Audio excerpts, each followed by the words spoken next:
baby witch. This is going to be your tarot reading for the month of December for nothing more and nothing less than Scorpio. Scorpios is one of my favorites. That's because my second house is in Scorpio.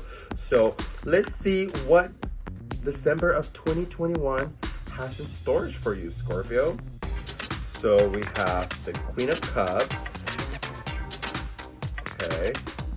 Very emotionally stable.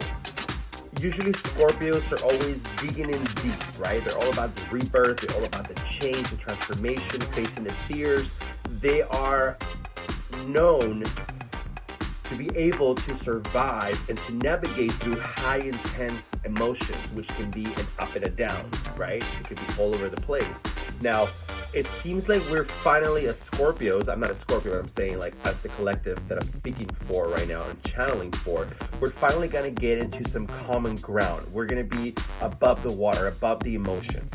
It's like we find a stable flow for all of our emotions finally. We're not so into the up and down, intense. It's like that moment of calmness.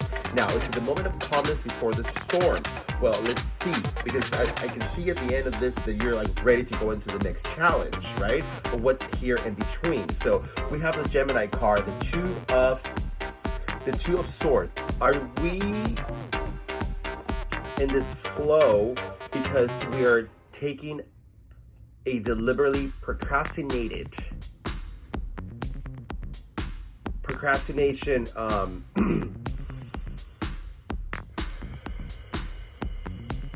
timeout? Is it a timeout based on procrastination? Is there a timeout because we're scared of what's going to happen next? Or are we doing it because we are saving our energy to what's actually going to happen next?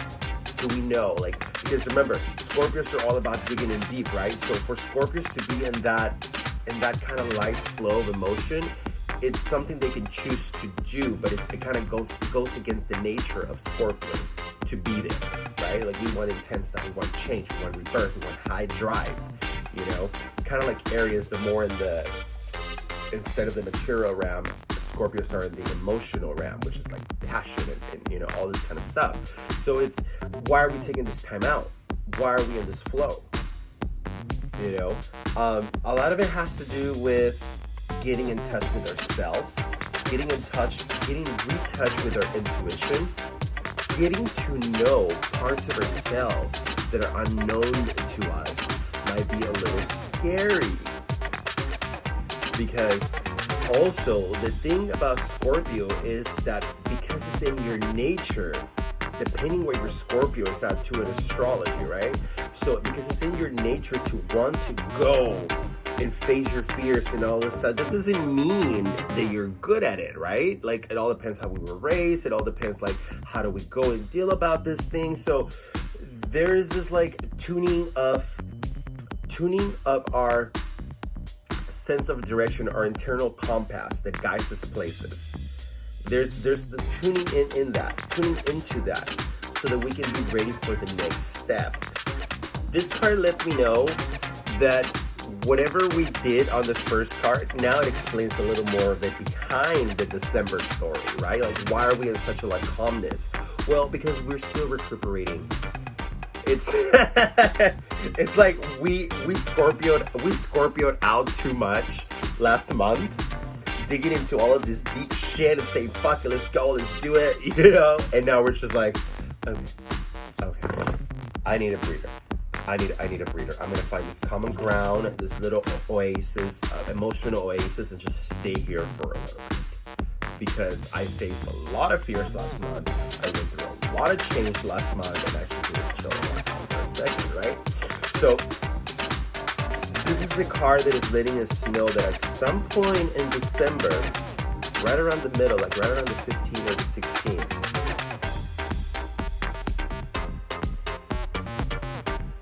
right around the 15 or the 16, we're going to realize that we've been recovered.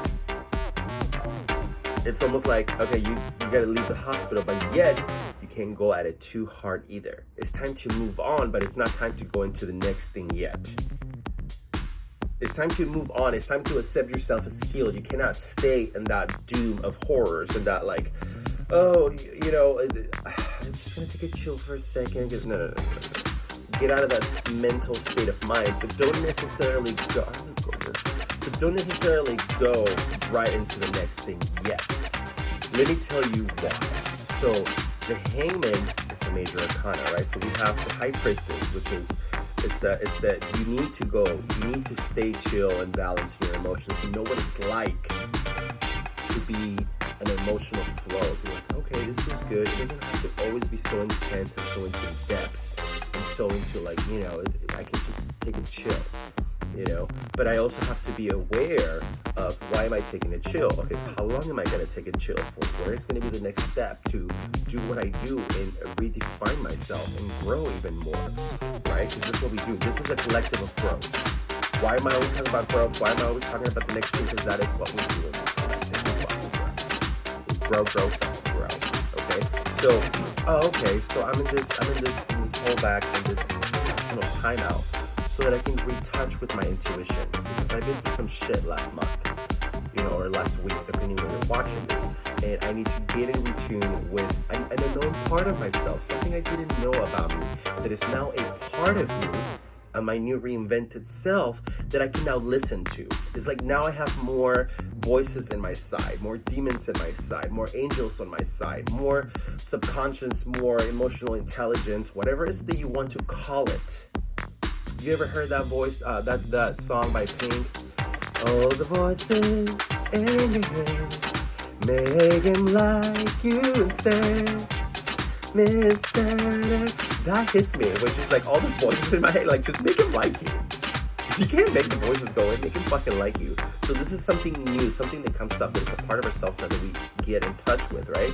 And it's just like, okay, and then realizing that a change of perspective is needed. It's time to start getting back out there. But this is not a set, ready, go. This is a, hey, let's start moving away from this and moving on and realizing that it's gonna be okay. Moving on to, hey, it still has to be on pause for a while. Like you, this is a sweet, I'm not gonna say contradiction, but it's a sweet balance in between. I'm moving away, I'm changing my perspective, but I am not going to make a move yet. This is more of a mental shift than an actual action. Like this is not swords, this is not wands, this is just us changing our perspective. And by changing our perspective, we're going to take our time changing our perspective. We're going to realize what's going on inside of me. Maybe I need to look at this way or that way before I go and to start believing a little more in myself. Why? Because if we go at it without, like, there's still a lack of, because again, it might be in my nature to want to do things, but do I find myself strong enough to do them, right? Because a lot of people are like, oh, I'm a insert zodiac sign here. This is what I do. No, that's what might be part of your instinct to do so, but it doesn't mean that you're good at it. It's like if you're a tiger, but you were raised in a fucking zoo, you might have a strong desire to hunt, but bitch, you're not good at it. You were raised in the zoo. You've never had to actually hunt for your food. So, let's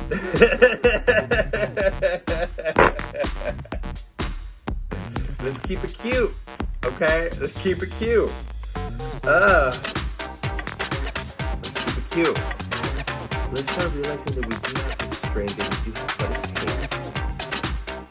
And there's a lot of factors. There's a lot of factors in this part involved in our development and change, and are we ready to go or not? Because this part talks about being more prone to anger, being really sluggish, being really like, it's like going to work and just not being ready to deal with people yet. You know? I need a better example. It's like coming back into a situation which really got you out of your emotional balance, right? It makes you explode, it makes you angry, you took some time away from it, you find your zen again, and you're like, okay, let me go back, and now that I'm more calm, let me go back and tell that bitch off. Ooh, let me go back and tell that bitch off, and it's just like, oh, no, you're still hurt. You're still hurt for what happened before. So, it's gonna, you need to feel yourself for a little longer. You need to heal yourself for a little longer, calling your inner strength, because right now you're full of pride, you're not full of strength and confidence. You're full of ego.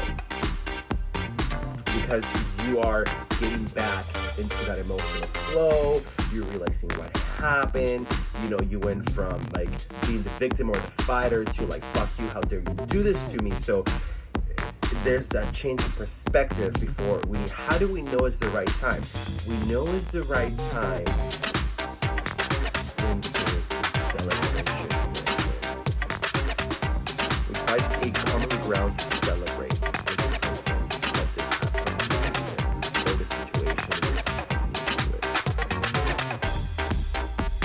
Once we find a common ground to celebrate something on, to celebrate some kind of healing, some kind of action that we're taking together. It's almost like this situation, this whole thing that I'm talking about involved more than one person, or involved a situation that involved a group of people or something, or even if it was just by yourself. You get to see something shifting and a celebration coming and like, holy crap, I made it. Okay. Now I can take action into something completely fucking different. And it's almost like we're moving on in a way. But even this motherfucker right here, there's still a lot of like, be careful, okay, Scorpio? Take it easy this month, Scorpio. I know you're ready to sting and you're ready to go, bitch, but like, take it easy, okay? You ain't got much sting left to do, girl. Okay? And if you just keep stinging, you're gonna end up like a fucking bee. And you go sting till you die. Is that gonna be you? The universe just gave you the power, bitch. Do what you want with it. Bye. Chitches got red.